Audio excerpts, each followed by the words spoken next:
something crazy that I want to share with you. I meant to mention this to the Sunday school group, but I forgot. So I was in Portland, up in Oregon, and then I made my way up to Seattle for a couple of days, and I was staying at a house of the president of a church planting organization there. Him and his wife hosted me for a night, and it was really nice. We were sitting there over dinner, and we were just talking, and it was really good. And she asked me what I was doing for like a job this semester, and I told her, I'm preaching at this church in Kansas. And she was like, oh, we're in Kansas. I was like, oh, it's a small town. And she said, no way. I used to live there. And I was like, are you kidding me? I'm in Seattle. She used to live in Madison, Kansas. And then she asked me, what church? And I said, Central Christian Church. She said, no way. I used to go there. Her name's Dottie Johnson. She may have been under a different last name. I don't know if any of you remember her. But she was here probably in the 70s or 80s, so quite a while ago. But that was just insane to meet a woman who went to this church like 40 years ago. Yeah, so that was wild. So I just wanted to share it with you because it was pretty hilarious.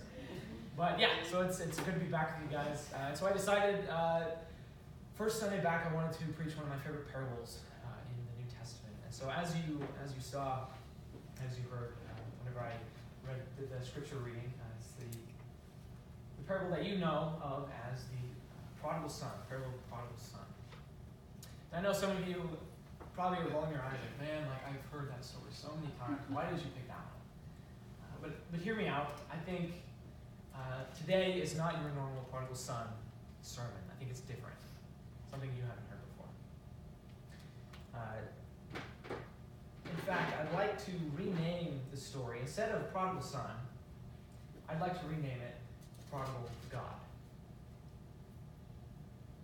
I think we kind of miss the message of this parable if we name it the Prodigal Son. Because if you haven't noticed, there's two brothers in the story. There's a younger brother who runs away and squanders the wealth, and that's how we get prodigal, because prodigal has two meanings. It means recklessly extravagant and having spent everything. And so the younger son runs away and spent all of the father's inheritance, and that's how we get prodigal. But I think that misses the point, because that's only half the story. Because there's an older brother, too, who stays. And I think that is equally important. Instead of putting this label of prodigal on the younger son, I'd like to put it instead on God.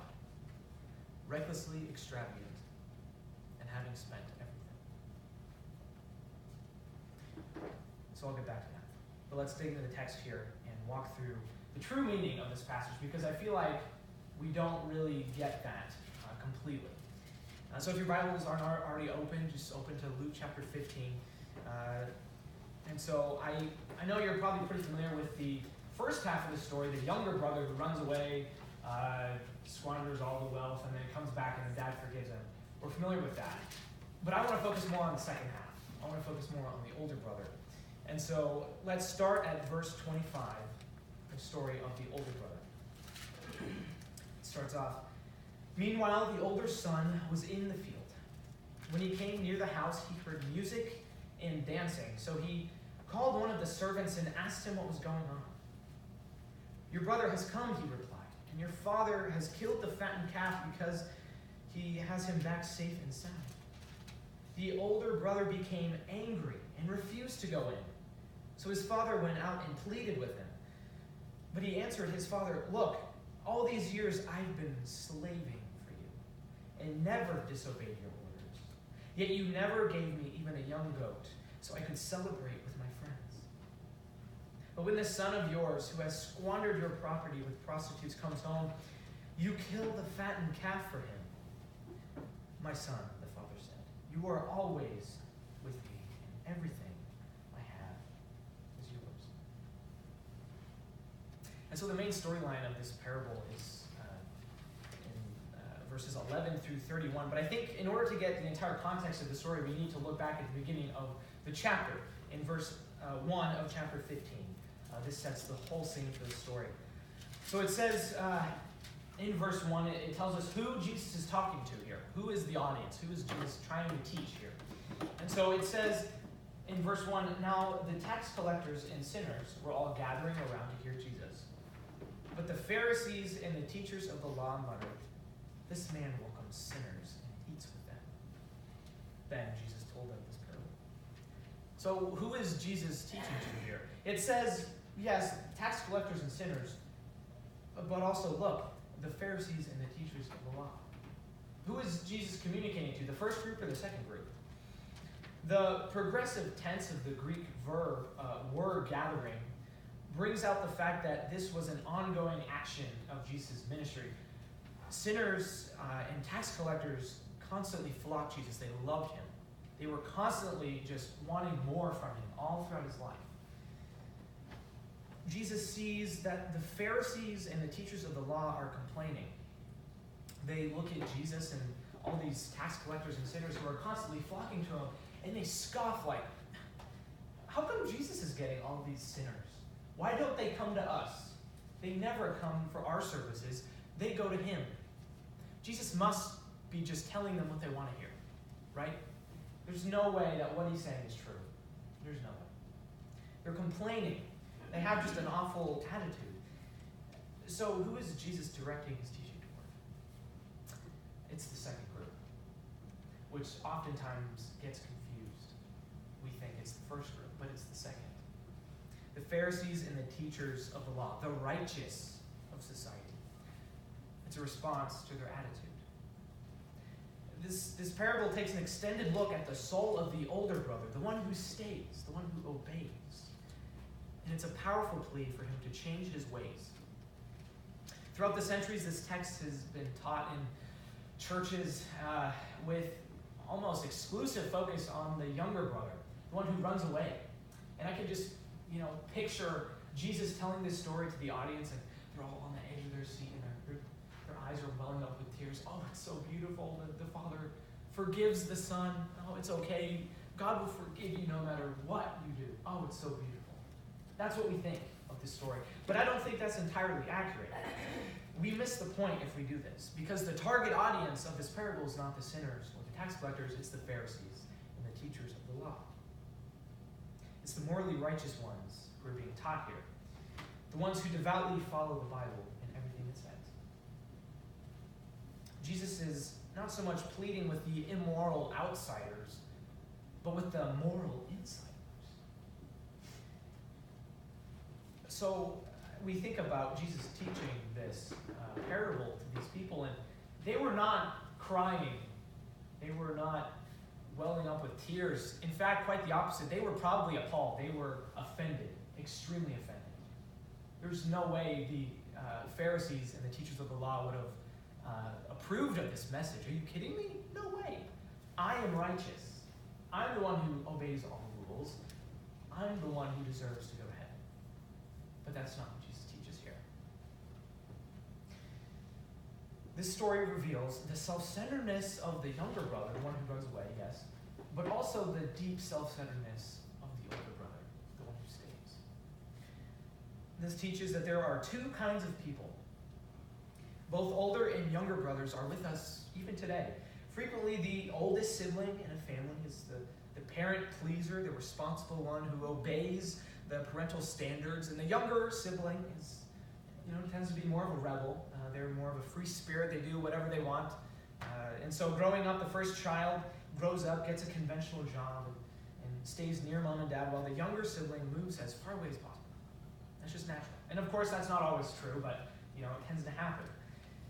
We see this effect playing in our culture even, in the so-called culture wars. There's been a huge rise of secularism in our world, and people are skeptic of people who claim to have the truth. These are your younger brothers. These are your younger brothers. And as a response to the rise of this secularism, we have a rise of a more orthodox religious movement, and a movement to take back the culture. So we have both of these people fighting each other, thinking that they have the right answer. So, whose side is Jesus on? Is he on the side of the younger brother or the older brother? The answer is neither. He's unknown. The crucial point here is that, for the most part, religiously observant people were offended by Jesus, but those who were outcasts and had nothing to do with religion were attracted to him, and they were fascinated by him. This is a common occurrence in his life. And honestly, it's kind of sad to think about the church today because we don't see that. We don't see the church attracting the outsiders, those far away from God. We don't see that. Church today attracts the moralistic people, the button-down, nice, put-together people. And so that can only mean one thing. If Jesus attracted those outside the church and those sinners, and we're not, that can only mean that we're preaching a different message. And that's a harsh reality. So let's look back at our text here. I think this story is best split into two acts. Act 1, the younger brother who runs away, and then Act 2, the older brother who stays. I'd like to break down our story from the beginning. This is a really fascinating story that is really filled with a ton of detail inside of it. So let's look back at verse 11, the beginning of the parable in chapter 15. The story starts off with just a shocking request. It says, verse 11, Jesus continued, "There was a man who had 2 sons. The younger one said to his father, 'Father, give me my share of the estate.' So he divided his property between them." The original listeners would have just been shocked at this request. That is insanely disrespectful to request your inheritance.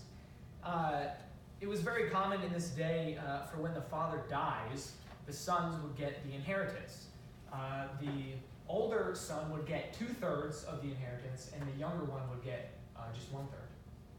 And so here we have the younger son, before his dad is even dead, goes, "Give me your money. I don't want you, I want your money." And he decides to leave. That is insanely disrespectful. Insanely disrespectful. What's even more shocking, though, from the request is the response he gets. Normally, a father in this day would have scoffed at his son and just shunned him completely and kicked him out to the streets. But this father doesn't do that. Without hesitancy, he gives it to him. We see it just says, so he divided his property between them. The father gives the son what he wants. He gives him what he wants. Now, the wealth of the father here would have most likely been real estate, so land. And in the 21st century, I'm not so sure we really grasp this idea of how important land and property was to these people. To understand this more, look at verse 3. It says, divided his property between them. 13. It says, divided his property between them. The word of property here in Greek is the word bios, which means life. It means life. Luke uses this word on purpose because it reveals just how much the father is giving up for his ungrateful son. To give up part of your land is to give up part of your life. And for the father to do this without hesitancy is miraculous. It is crazy. So we move forward in the story. The son goes out, squanders all the money, and he's literally down in the mud with the pigs, and he's starving. And then the son comes up with a plan. He says that he'll ask his father to make me like one of your hired men. Now that's kind of a specific request.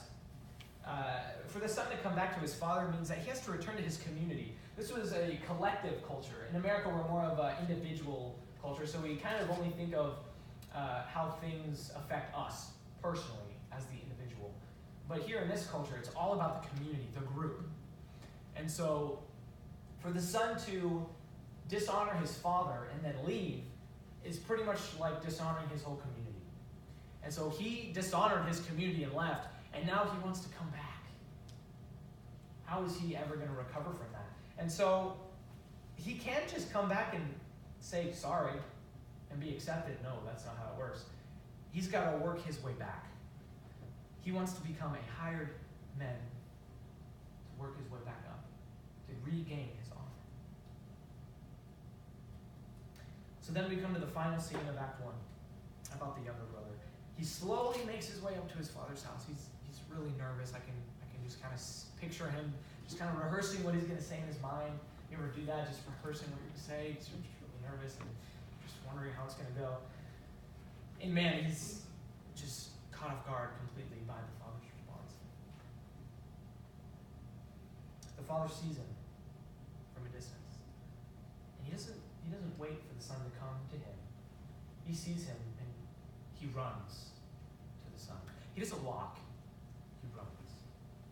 Now in this day, heads of the household, grown men, did not run. That's not something they did.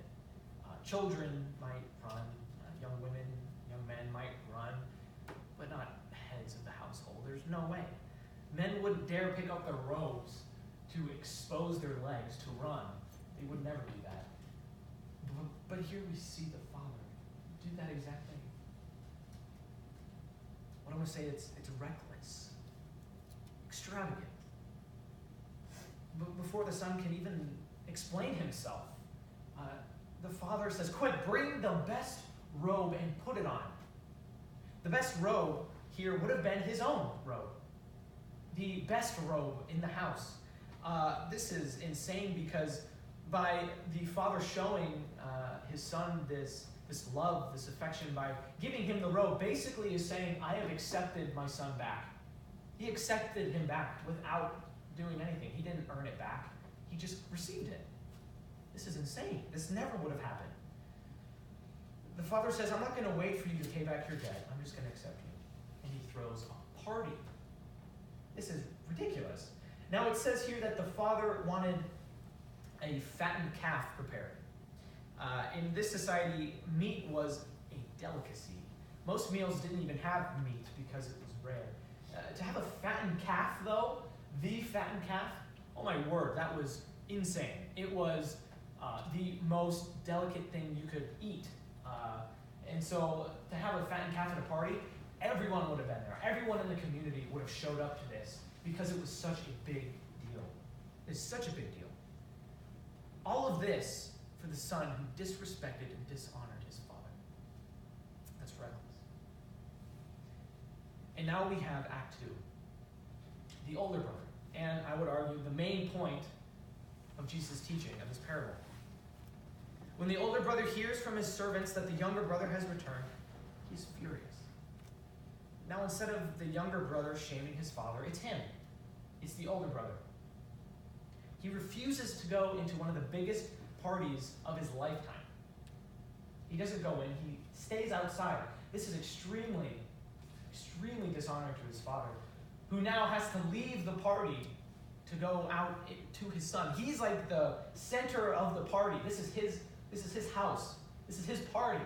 You're not supposed to leave, but he leaves to go be with his son, to plead with him. Please come in. Please come in. So why is the older brother so mad? We get what happened with the younger brother, but why is the older brother so mad? Why doesn't he go into the party? He's mad because of the cost of everything that's happening. He says, you've never given me even a goat for a party. How dare you give him the calf? I deserve that, not him. The calf, however, isn't the worst part of it. You see, the younger son squandered a third of his father's inheritance, right? And then the younger son came back and is fully accepted back in the family. That means he has a right to another third of the inheritance. The older brother, who gets 2/3, he hasn't even done anything wrong, but now he gets less because of his younger brother, who's irresponsible. That's not fair. Are you kidding me? And he is furious about it. He says, I have a right. I have always obeyed you, so I deserve this inheritance. The son's response shames the father even more. A son would never talk to his superior like that, the head of the household. No way. Especially in public. Extremely shameful. And so the story comes to this most dramatic point. How will the father respond to this son's outlandish request, blatant disrespect? A man of this time would have disowned his son right on the spot. But again, he doesn't do that. Instead, he responds with incredible grace and tenderness. My son, Despite how much you've publicly humiliated me, I still want you in my party. I still want you in my feast. I'm not going to disown your brother, and I'm not going to disown you. He asked the son to swallow his pride and come into the feast. Will he do it? Or will he not? This is such a dramatic point in the story, and then it just ends. It just ends. You have no idea how the brother responds. Why did he end the story like this? I have to know the end of why. I think he ended this story like this because he wants a response from the audience. And this kind of proves that the story is for the Pharisees and the teachers of the law. It's for the elder brothers of the world. Jesus is pleading with his enemies to respond to the message. Jesus is redefining everything we know about connecting to God. He's redefining sin and salvation and what it means to be lost. Here at this point, we get to the point Jesus is trying to drive home in the story, right here. Jesus uses the younger and the older brother as the two main ways that people try to find happiness in the world. The way of moral conformity, the older brother, and self-discovery, the younger brother. The older brothers were the Pharisees. The Pharisees in Jesus' day believed that they were chosen by God, but the only way to maintain their spot in heaven was through strict obedience of the law. They basically had to attain moral perfection, which of course is impossible, and so whenever they would fail, they would have to repent with everything in them. Please forgive me. I have to be perfect. I have to maintain this perfection. I have to measure up. Some people in Jesus' day, though, took a different route. They took the route of self-discovery, like the younger brother. But it is far more common in today's world now for people to do that. The individual must be free to attain their own goals. They run far away from any kind of restriction on themselves. Our Western society is so deeply divided between these two approaches that hardly anyone can conceive any other way to live. These are the only two options. If you distance yourself from one extreme, everyone just assumes you're a part of the other. This divides the whole world. The moral conformists say, oh, it's the immoral people. Those people that just want freedom, those people are the problem. They're the problem. And then on the other side, you have the advocates of self-actualization. They say, oh, the bigoted people, the people who claim they have the truth, they're the problem. And you have both just pointing at each other like, oh, you're the problem, you're the problem.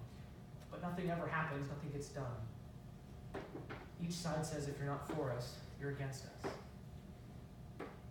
Jesus is teaching in this parable that both of these extremes are wrong. They both are.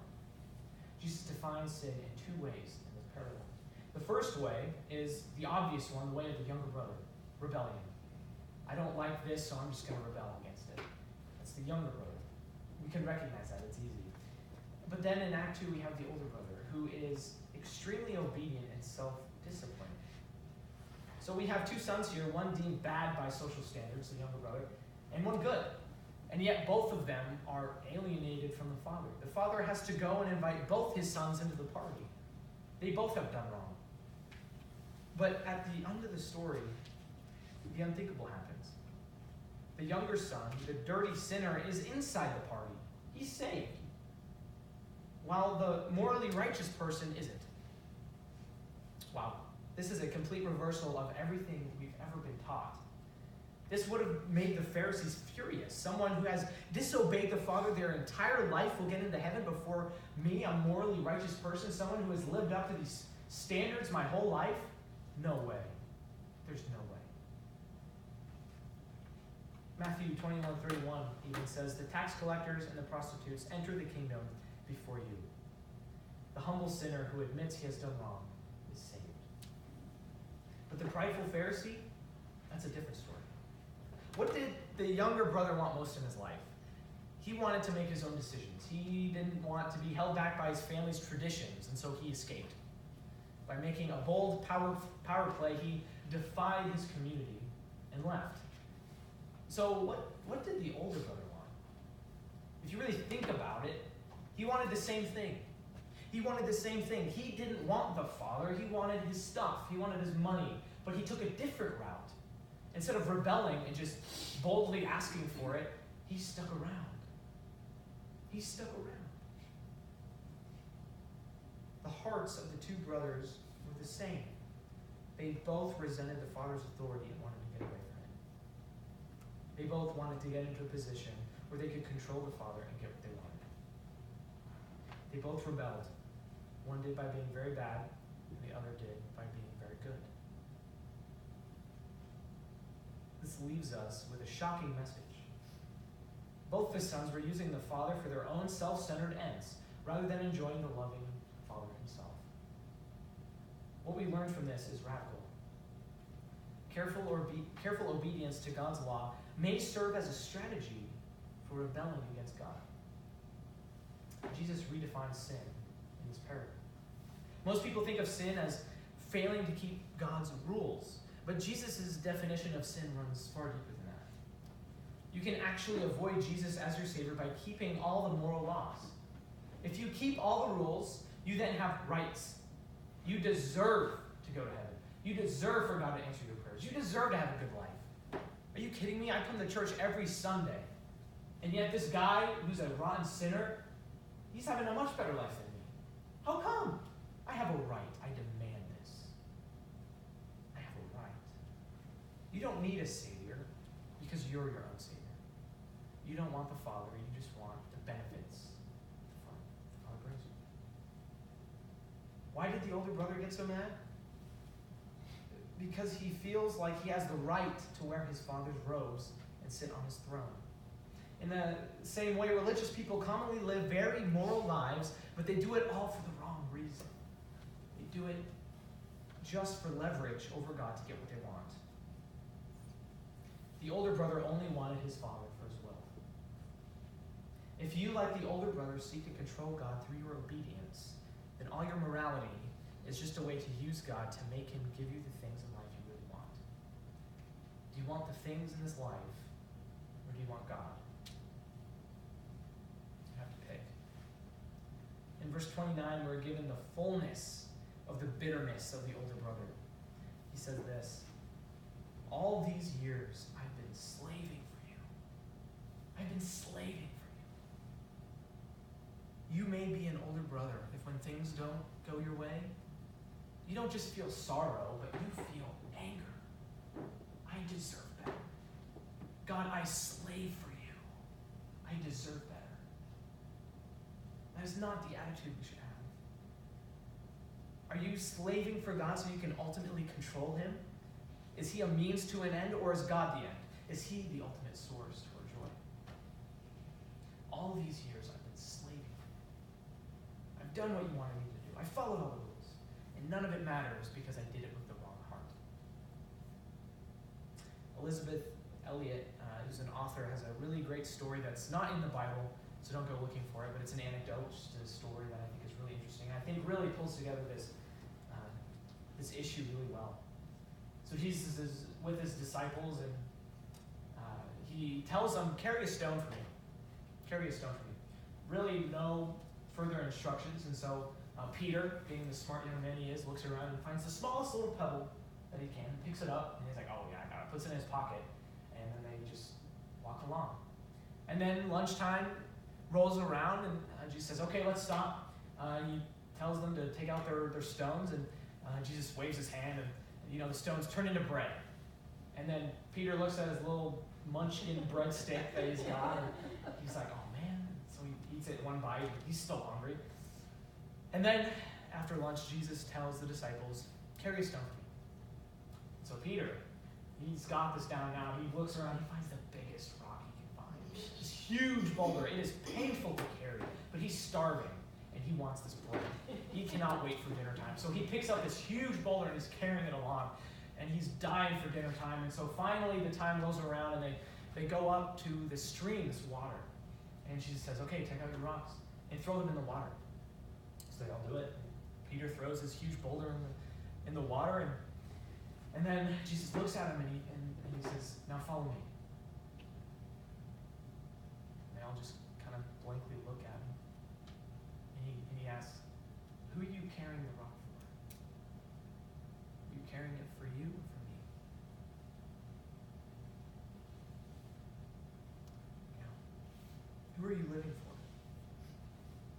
Are you coming to church every Sunday for your own benefit, for you can get out of it?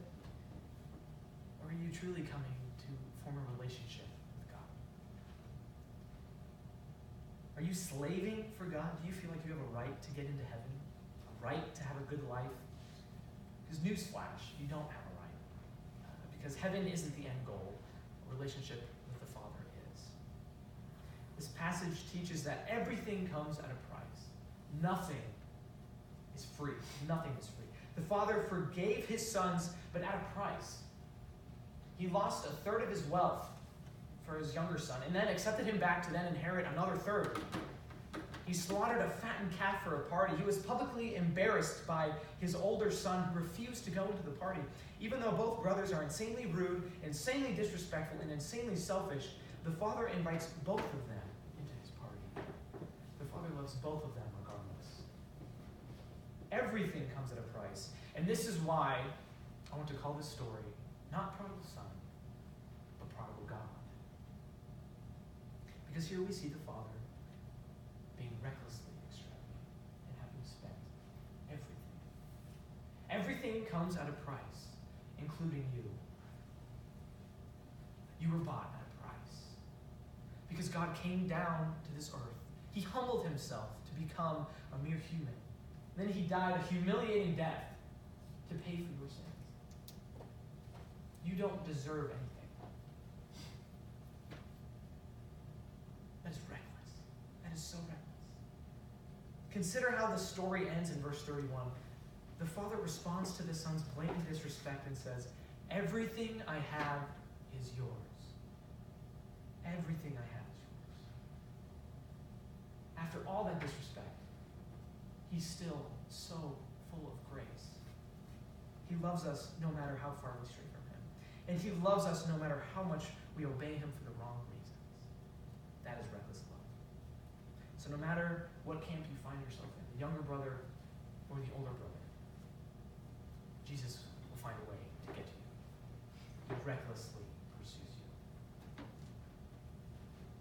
Let's pray. God, I'm so thankful that you are a prodigal God. I'm so thankful that you will do whatever it takes to reach us. I'm so thankful that you are in control and not me. God, I pray that we would love you with the right motivations, not for the wrong reasons. I pray that we would solely search for a relationship with you and not get sidetracked by foolish things. God, thank you for your